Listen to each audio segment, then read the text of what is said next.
ఒక ambulance road మీద వెళ్ళేటప్పుడు దారి ఇవ్వాలి అనే స్పృహ ప్రతి ఒక్కరికి ఉంది. కానీ ఎవరు ఇవ్వాలనే జ్ఞానమే లేదు. ఇప్పుడు మీరు చూస్తున్న వీడియో ఉంది కదా, ఈ వీడియో విజయవాడలో షూట్ చేసింది. విజయవాడలో దాదాపు 5 నిమిషాలు పట్టింది జస్ట్ ఒక 1/2 కిలోమీటర్ దాటడానికి ఒక అంబులెన్స్. అంటే ఏ వాహనం కూడా సైడ్ ఇవ్వట్లే. వాడిస్తాడని వీడిస్తాడని వాడు, అందరూ సైడ్ ఇవ్వకుండానే అలా నెమ్మదిగా ట్రావెల్ చేస్తున్నారు.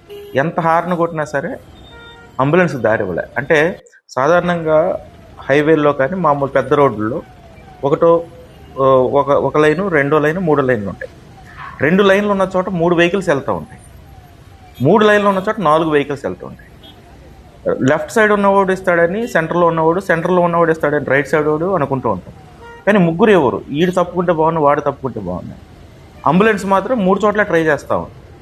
కానీ ముందుకెళ్ళడానికి ఎవరికి ఆప్షన్ ఉంది.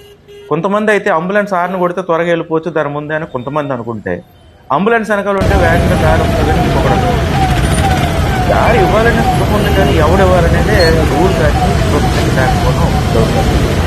అయితే నా సజెషన్ ఎట్టి ఈ వీడియో చూసుకుంటున్నాను, హైవేలో కానీ మామూలు రోడ్స్ సిటీస్లో అంబులెన్స్ వచ్చినప్పుడు ఖచ్చితంగా రైట్ సైడ్ ప్లేస్ అంబులెన్స్ ఇచ్చారు. ప్రతి వాళ్ళు రైట్ సైడ్ ఉన్నవాడు, ప్రతి ఒక్కరు ఆ సెంటర్లో ఉన్నవాడు ఆ చివరికి పెడితే ఖచ్చితంగా రైట్ సైడ్కి రోడ్డు దారంతా అంబులెన్స్ వస్తుంది.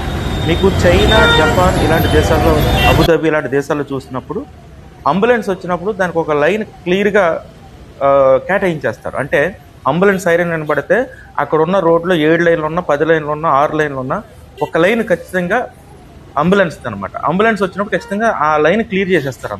ఆ లైన్లో ఎవరున్నా పక్కకి జరిగిపోతారు. అలాంటి అవేర్నెస్ ఇక్కడ లేకపోవడం వల్ల ఇలాంటి ఇబ్బంది జరుగుతుంది. ఇప్పటికైనా సరే ప్రభుత్వం రైట్ సైడ్ ఉన్నటువంటి లైన్ ఖచ్చితంగా అంబులెన్స్కి కేటాయించేయాలి. అంబులెన్స్ ఏదైనా వచ్చినప్పుడు ప్రయాణికులు, వాహనదారులు అందరూ కూడా రైట్ సైడ్ మొత్తం ఫుల్ ప్లెజ్డ్గా అంబులెన్స్కి ఇచ్చేసి అందరూ తప్పుకుంటే అంబులెన్స్ వేగంగా ముందుకెళ్తుంది. ఈ విషయాన్ని వాహనదారులు ప్రభుత్వం దృష్టిలో పెట్టుకుని ప్రభుత్వం ఒక జీవో విడుదల చేయడంతో పాటు రైట్ సైడ్ ఉన్నటువంటి ప్లేస్ మొత్తం అంబులెన్స్ వచ్చినప్పుడు దాన్ని కేటాయించాలనే అవేర్నెస్ ప్రజల్లోనూ, ప్రయాణికుల్లో క్రియేట్ చేసినట్లయితే ఖచ్చితంగా కొద్ది రోజుల్లోనే అంబులెన్స్ ఎక్కడ అక్కడ ముందుకెళ్ళడానికి అందరికీ జ్ఞానం వస్తుంది.